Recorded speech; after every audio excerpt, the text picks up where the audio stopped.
Hey guys, সবাই কেমন আছো? আমি খুব ভালো আছি, আশা করি তোমরাও খুব ভালো আছো। ঠিক আছে, সবার আগে প্রথমেই সবার কাছে ক্ষমা চেয়ে নিই, যদি কোনো ভিডিওতে ভুল ত্রুটি হয় তাহলে ক্ষমা করে দিও।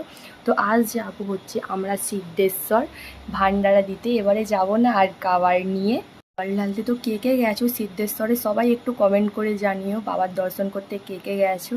তো আমি আজকে তো অনেক ভোর ভোর উঠেছিলাম, উঠে আগে গঙ্গা স্নান করে এসেছি, এসে শিবতলায় গিয়ে জল ঢেলে এসেছি বাবাকে, তারপরে রান্নাবান্না করে এখন বসে আছি। তাই ভাবলাম যে একটু ভিডিও করে নিই। দাদা ভাইরা তো সেই সকাল থেকেই আছে ওইখানে, যেহেতু আমরা ভান্ডারা দেবো, ওখানে রান্না বান্নার একটু ব্যাপার ছিল, তাই তোমার দাদা ভাইরা ওখানেই আছে। আমাকে আনতে আসার কথা ছিল, কিন্তু অনেক মানে ছিল বলে তাই আমাকে আনতে আসতে পারিনি। তোমার দাদা ভাই একটা ওর বন্ধুকে পাঠিয়েছিল, তার বউ আর আমি গিয়েছিলাম সন্ধেবেলা। ঠিক আছে, তো কে কে যাচ্ছ বাবার দর্শন করতে সবাই একটু কমেন্ট করে জানিও। ঠিক আছে, এরকমও অনেক সবাই আছে যারা আমাকে চেনা না, আমি তাদের চিনি। সো কে কে আমাকে দেখেছো ভান্ডারায় মানে ওখানে নিতে গিয়ে সবাই একটু কমেন্টে জানিও, তাহলে আমি ভীষণ খুশি হব। আর ভিডিও বানাতেও আমি ভীষণ তাহলে সাহস পাবো। ঠিক আছে, তোমরা শুধু একটু লাইক কমেন্ট শেয়ার করে দিও, তাহলে আমারও ভালো লাগবে যে না, আমাকে সবাই দেখছে, আমি তাহলে ভিডিও বানাবো। ঠিক আছে, নাহলে এমনি ভিডিও বানাবো, তোমরা লাইক কমেন্ট করবে না, কেমন লাগে বলতো। চলো বাদ দাও এইসব কথা, তাহলে চলো যাই।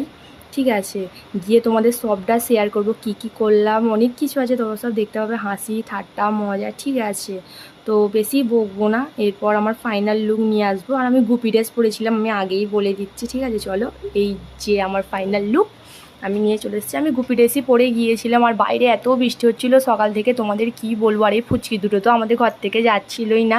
এই দুটো হচ্ছে আমার ননদ, আই মিন পিস শাশুড়ির মেয়ে। এরা বলছিল দেখবো বৌদি তুমি কীরকম সাজো। বললাম হ্যাঁ ঠিক আছে, বসো, বসে দেখবে। তো আমি যখন এই যে ভিডিও করছিলাম, আর এই যে ফুচকি খালি বলে আমাকে ভিডিওতে নাও আর ভিডিওতে নাও, তাই ওকেও নিয়ে নিয়েছিলাম একটু ক্যামেরায়। আর এই যে চলে এসেছে ক্যামেরায়, আরেকজন তো লজ্জাই পেয়ে গেছে। তো এটা আমার ফাইনাল লুক, কেমন লাগছে বলো একটু অবশ্যই জানিও।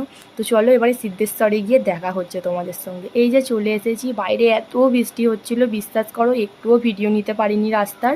ঠিক আছে, তার জন্য ভিডিওটা সিদ্ধেশ্বরে এসেই চালু করেছিলাম। আর এই যে এখানে ভান্ডার দিচ্ছিলো যেইখানে আমাদের, আমি সেইখানেই চলে এসেছিলাম। আর এই যে বাবাকে নিয়ে যাচ্ছিলো মহাকাল, আর হচ্ছে আবিসোনাকেও আমি নিয়ে গিয়েছিলাম, কারণ ওর পাপা বলে দিয়েছিল ওকে নিয়ে যাওয়ার কথা। কারণ বৃষ্টি হচ্ছিলো বলে আমি ভাবছিলাম যে নিয়ে যাবো না, কিন্তু ওর পাপা বলে যে না, ঘরে একা রাখার দরকার নেই, ওকে নিয়ে চলে আসো। তাই নিয়ে চলে গিয়েছিলাম ওখানে। আর এই যে আমাদের এখানে ভান্ডারা দেয়া হচ্ছিল, সে কি বলবো, কি মুষলধারায় বৃষ্টি হচ্ছে জানো, তারপরেও অনেক লোক হয়েছে। আমি তো খুব খুশি যে এত বৃষ্টির পরেও লোক এসেছে। ঠিক আছে, কারণ আমি ভাবছিলাম যে সব জিনিসগুলো হয়তো নষ্ট হয়ে যাবে। আর ওই যে দেখো বাবার মাথাটা মানে চূড়াটা কি সুন্দর সাজিয়েছে, আমার তো খুব ভালো লেগেছে। কার কার ভালো লেগেছে একটু জানিও। আর কে কে গেছো